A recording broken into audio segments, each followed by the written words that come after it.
Welcome back to Hustle a Million, guys. I'm Joshua Minot, and today I'm going to be giving you guys 3 personal credit cards that you need to look at getting at right now to begin your journey to financial freedom. Now, you may be asking yourself, well, why credit cards? The answer is simple, guys. It's the simplest form and easiest loan to get from the bank. Also, guys, once you get approved for a credit card, you have access to that credit limit to repeatedly use over and over and over again to continue to make more money. Now, some of you guys are not entrepreneurs. You have no desire to be an entrepreneur, but that doesn't mean you still don't want to be financially free or get some more money. And I'm going to show you guys how these credit cards can also help you achieve those financial goals. Now, I chose personal cards today because everybody doesn't have a business. Everybody doesn't have a credit score that would be approved for a business credit card. And so I wanted to choose things that anybody right now watching this can get started today, because you got to start somewhere. And so these 3 are my top cards that anybody should get right now to begin this journey. So no matter if you have good credit or bad credit, business or no business, these are the top 3 cards that I suggest anybody go look at getting today. My first pick is the Chase Freedom Unlimited.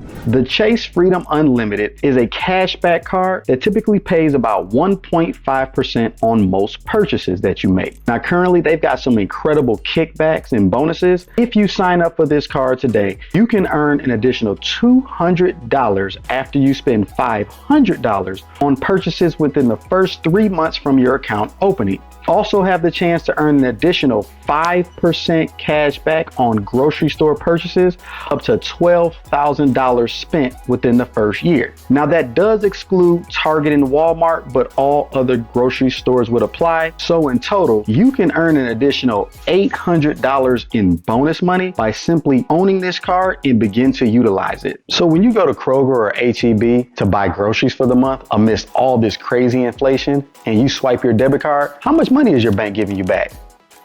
0. Or what about a Friday night when you want to go to a restaurant with your family? When you pay for that food with that debit card, what does your bank give you then? 0.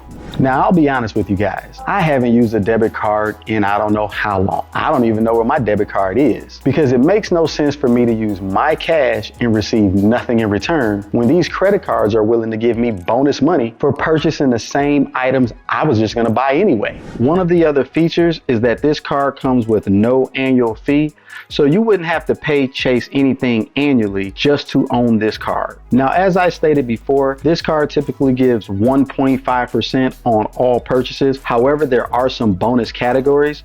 As you can see, you get 3% on dining at restaurants, 3% on drugstore purchases, and also 5% on any travel-related items purchased through Chase Ultimate Rewards. One of the biggest benefits that this card currently has to offer is the 0% for the first 15 months of your account opening, meaning that any purchases made within the first 15 months, they will not charge any additional interest, even if you have a remaining balance at the end of the month. So what this means is that everything you purchase within that first 15 months is the same as cash. There's no additional interest being tacked on top, as long as you go ahead and pay your monthly minimum balance required. Now, this offer works for anybody. For my entrepreneurs, this allows you to launch a business and obtain product or whatever it is you need to get your business off the ground without having to worry about any interest being added on from the bank. This allows you to get the business up and running and to begin making revenue immediately. Now, if you don't plan on using this card to operate a business, for my non-entrepreneurs, go ahead and pay this card off in full every month. My suggestion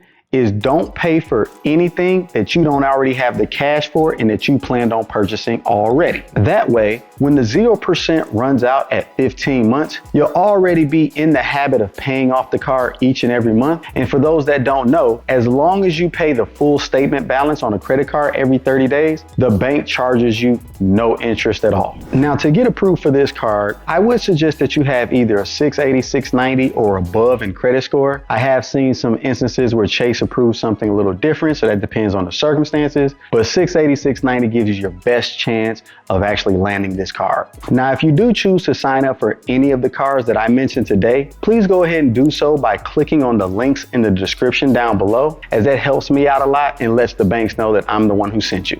Now, the second card that I suggest is oddly enough also offered by Chase, the Chase Sapphire Preferred. Now, the Chase Sapphire Preferred is a rewards card that's centered around travel. Right now, if you sign up, you can actually receive 60,000 bonus points after you spend $4,000 on purchases within the first 3 months, which is equivalent to $750 towards travel if you redeem it through the Chase Ultimate Rewards portal. Now keep this in mind. You don't need to use the points for travel. It's just letting you know that if you do choose to use the points for travel, they're going to be worth a little bit more than their cash value. If you choose to cash these points out, the redemption rate is at 1%.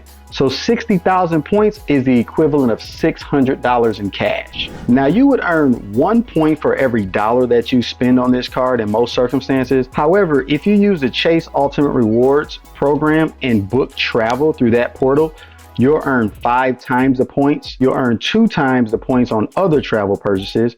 You'll earn 3 times the points on restaurants, which also include delivery service like Uber Eats or DoorDash. And you'll also earn 3 times the points on online grocery purchases. Some other benefits include stuff like trip cancellation and interruption, or even baggage delay insurance, and auto rental collision damage waiver.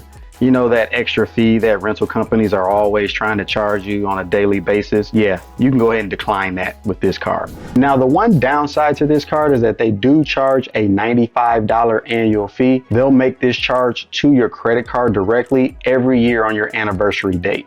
Now, lastly, this card pairs really well with the Chase Freedom Unlimited, because if you're like me and you love to travel and want the most bang for your buck, Chase allows you to move the points from Chase Freedom Unlimited to your preferred card. That way you're able to cash in all those points for travel. Now, similar to the Unlimited card, I would suggest that you have at least a credit score of 680 to 690 as well for this preferred card. Now, when I received this card a number of years ago, I had about a 670. So again, Chase will make some exceptions, but again, that just depends on the circumstances. Now, if you didn't quite meet the credit score requirements for the first 2 Chase cards, or you're in the process of rebuilding your credit, but you still want to be able to take advantage of a reward system, this last card is for you, the Discover It Secured card.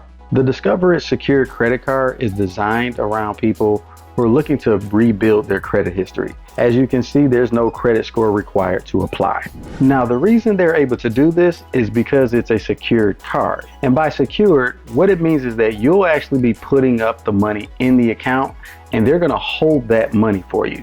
And then they'll let you spend out of that money as a credit line. Now, as you can see, Discover requires a $200 deposit on this card, so there will at least be $200 in credit line available to you. Anything else you deposit over that $200 will also be considered part of your credit line. Now, as you're spending the money that you deposited into this account, you'll be earning 2% cash back at gas stations and restaurants up to $1,000 each quarter, plus an additional 1% cash back on all other purchases made. Another huge benefit for owning this card, Discover will match all cash back that you've earned throughout your first year.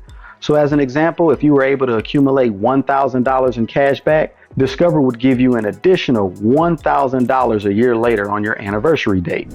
Now guys, there's no annual fee to own this credit card, and it does function as a real credit card, meaning they report to all 3 major credit bureaus. So as you're using this, you'll be reestablishing your credit to go ahead and apply for bigger cards later on. Now, as you may notice, that $200 deposit is refundable. I've seen this card in action on plenty of occasions. What Discover does is after you've used it for about 3 to 6 months with good usage, they will remove the secured part of your card, refund you the $200, and then they will assign you an unsecured amount, so it now becomes an official unsecured credit card for you. So those are my top 3 personal credit cards that people should look at getting today, and there's something in there for everybody. Now, if you have any questions, feel free to drop them down below. If you're new here, please hit the like, subscribe, and the notification bell. And if you want me to cover any additional information regarding this topic, go ahead and drop that in the comment section, guys. I hope you enjoyed the information, and I'll see you soon.